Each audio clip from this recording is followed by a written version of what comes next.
Let's go!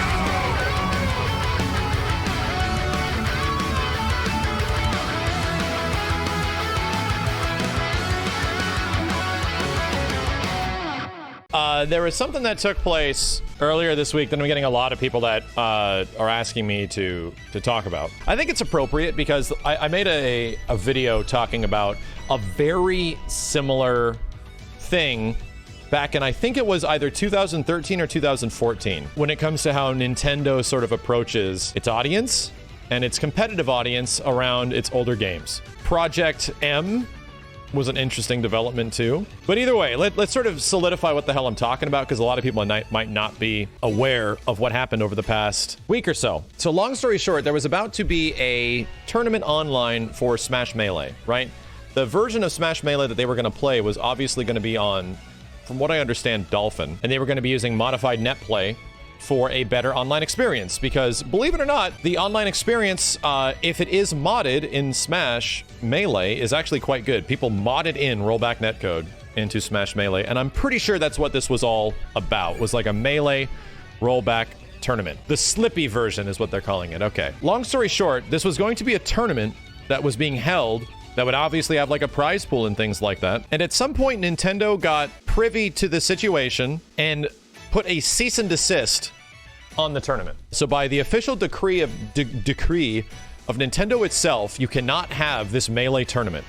You cannot broadcast it. You cannot do it. So they did a full stop halt if people wanted to have a tournament of this kind. For example, if we wanted to use the perspective of this same situation for other games, stuff like this happens all the time. And I don't mean cease and desists. This is actually a very infrequent situation. These kind of tournaments happen all the time. There's a very, very, very specific example that I can give, which is this little thing called GGPO, which is the original rollback. And the whole point of GGPO is that it was a front end for a lot of Capcom fighting games. It was a front end to play Capcom fighting games online, which is what it was primarily used for, and then largely became popular with a lot of other games like classic KOFs, classic versus games, and a ton of shit now, because GGPO eventually developed into Fightcade and Fightcade 2, and is easily the most reliable, functional, stable, and best community of people that you can jump into to find classic players to play with online.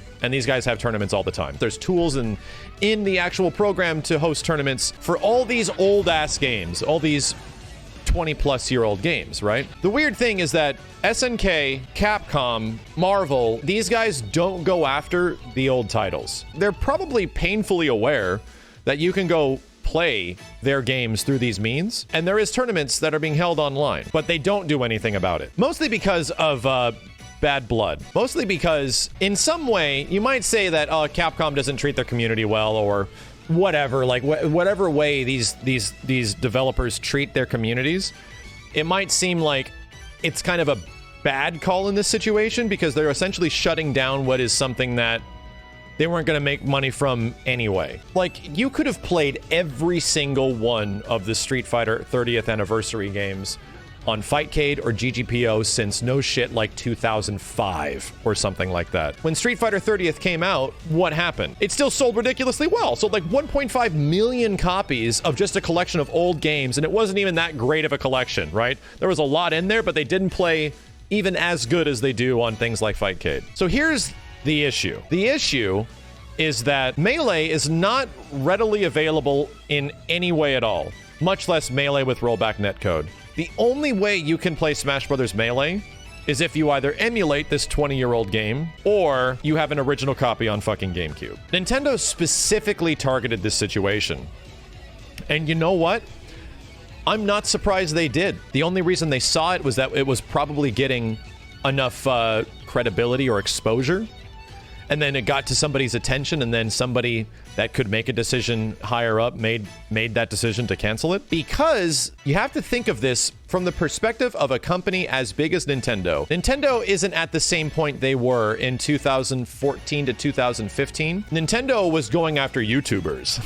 Anyone will remember this because I had to deal with it on Yo Video Games, where Nintendo was copyright flagging and constantly putting notifications on videos for sound effects, for footage of games, for music, for old shit. It didn't matter. Anything that was Nintendo, suddenly you could not monetize, and Nintendo was going to take any money from that shit back in around 2014. This changed a few months later because there was a horrible backlash because there's a lot of Nintendo YouTubers that could no longer support themselves. So they developed a Nintendo monetization partner program around early 2015 where you can now split the revenue with us, right? We will allow you to make videos about our games, right? We will allow you to make fair use videos of our games as long as you still give us a little bit of money. That didn't go well either.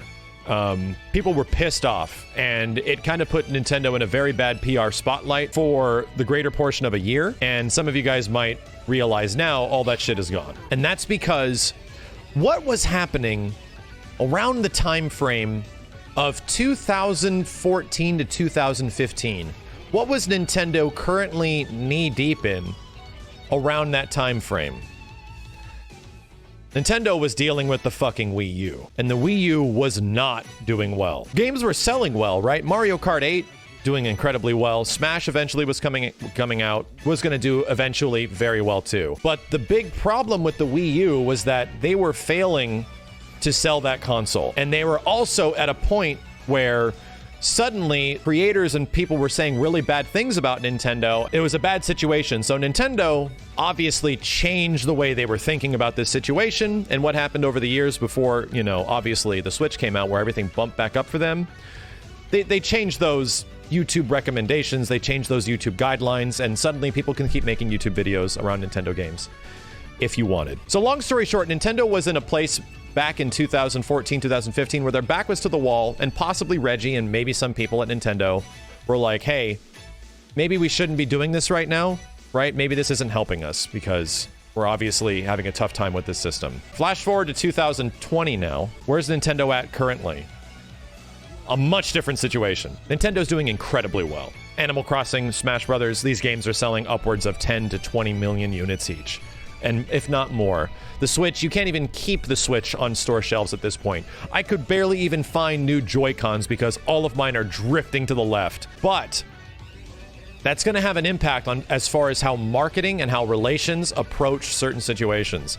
And I guarantee you, if Nintendo was in a moment right now where they were sort of worried about being in the public eye with some people and hoping that things are going to sell better, they definitely would have been approaching this Smash situation a lot fucking different. So I think this Melee situation is pretty terrible, right? It's the exact epitome of, like, we always use the term when we talk about this stuff, when PlayStation went to the PlayStation 3 era of, like, greedy PlayStation or arrogant Sony, when they felt like they can get away with anything because of the PS2.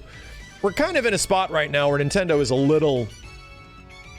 They're obviously feeling themselves, and they're like, well, maybe we can just slide our way into here, prevent this from happening. Is there any reason why they should be paying attention to a tournament that will most likely have under a few thousand people watching, that features a game that is not available in any way for you to purchase currently? Even if it is being played by emulated methods, do you think that any of those players that are going to be playing Smash Melee in this tournament don't already own a copy of the game? Ripping your own version of a game and playing it on emulation is not illegal. That's actually completely fucking legal. Nintendo stepping in is less about, we just want to throw a knife into a crowd. It's not as much that. It's that they don't want the crowd to be there in general. What Nintendo is doing is classic Disney shit. They are setting a precedent that you can't do this, right? We cannot allow people to take things with our property and officially do things with them. You need our approval to do this shit. It is like playbook by playbook what Disney does with a lot of its franchises and properties. And they're doing that with Smash Melee. Is there any reason for them to do it? There's no reason, right? The effect it would have on them is practically nothing. But it's about control, and it's about setting a precedent. As Smash tournament hosted, whatever, right? If you host tournaments that are Smash Brothers or Nintendo or anything like that, it is in with complete and absolute, finite, solid, guaranteed assertion that Nintendo can sue the shit out of you, and they are completely legally obligated to do so. On the same right as like DMCA stuff right now, which might be a whole other conversation. Any of these companies that we're listening to, me playing this F-Zero music in the background right now, anything, they are legally obligated and can be enabled to take your ass to court, and they will most likely have a pretty good case against you. Almost any game is that case right now. You have to understand that's the way DMCA works. So all Nintendo is doing is setting a precedent that if you're hosting these tournaments, they are ultimately in control, right? We are the ones that own this property, and at any point we can choose to stop it if we want to. But here's the thing. The same thing applies for all fighting game tournaments, right? The same thing generally applies for any competitive setting of anything. The developers are in control. The property owners are in control at all times, and they can put an end to it if they so see fit. But they generally don't, because it looks really bad. Similar to what happened to Nintendo back in 2014, and they ultimately reversed that shit. It looks really bad. It looks like you're punishing your community for still playing your game, right? Something that you're not even making money off. Like, you're not even monetizing this community anymore that's playing this 20-year-old game. All you're hoping is that they buy your new game. And of course they bought your new game. You think any Melee player didn't buy Smash 4 or Smash Ultimate? Come on. It just looks bad. It does nothing but make Nintendo look bad. So I aggressively disagree with it, right? And I think it's in a situation where Nintendo is doing better than they ever have. But the unfortunate situation is that usually when companies are doing better than they ever have, they tend not to be generous, right? They tend to be the least generous with their givings once they're doing really well. Because what happens when a company does really well? Does anyone know? If a company comes across a huge amount of revenue or a lot of success suddenly out of nowhere, what happens in 6 to 12 months? What happens during the next fiscal year? Your ass is expected to meet or surpass that amount that we hit earlier. You have to meet or surpass. And if you do not meet or surpass, you are fucking in hella trouble. So long story short, I'm not surprised Nintendo's acting the way they are right now. They are doing exactly what a big company like Nintendo would do, which is disappointing that they don't have people that are at least, and I can tell you this from experience of just following people that are big Smash coordinators, following people that have been in the Smash scene for these many years that are tournament organizers or players or things of the like that have to deal with this shit on a daily basis. Nintendo's support of them in any way, in any regard, is just that they ignore them. And that is, for the most part, all you could really ask for in most of these situations. Please just ignore that we exist so we can keep doing our thing. And as soon as somebody pays attention to them existing, that they're doing this, it suddenly becomes, well, we can monetize that and get in there.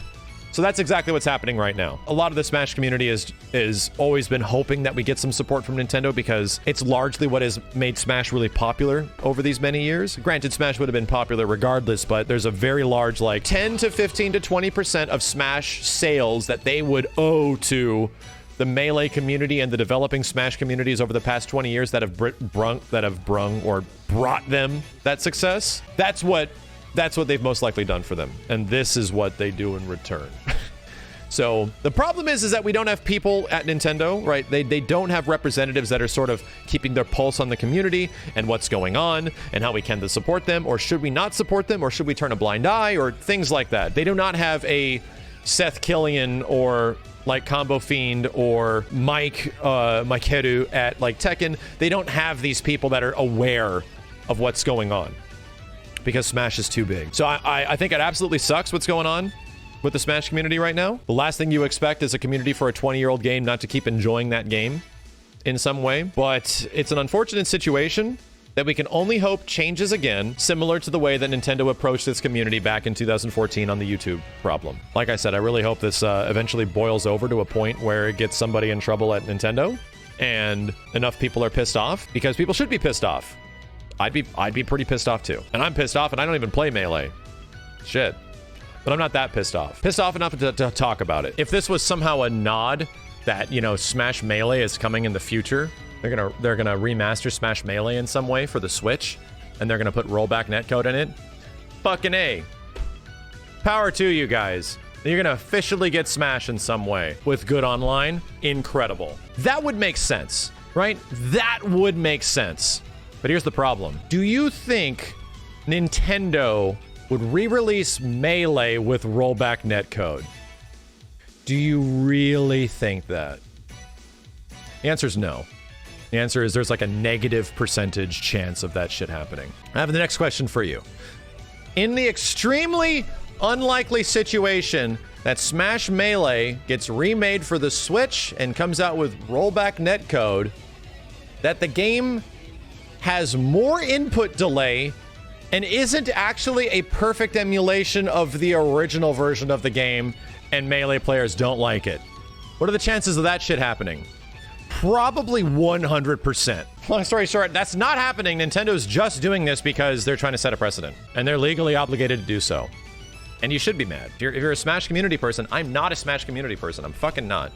I'm done talking about this. It's pissing me off. I'd be pretty fucking mad too. Chat, I play Smash Brothers with 8 players and items on. I am not qualified to make executive decisions about your community. Iwata once said that they should not treat the people who make something out of the love for Nintendo as criminals. We definitely miss Iwata right now.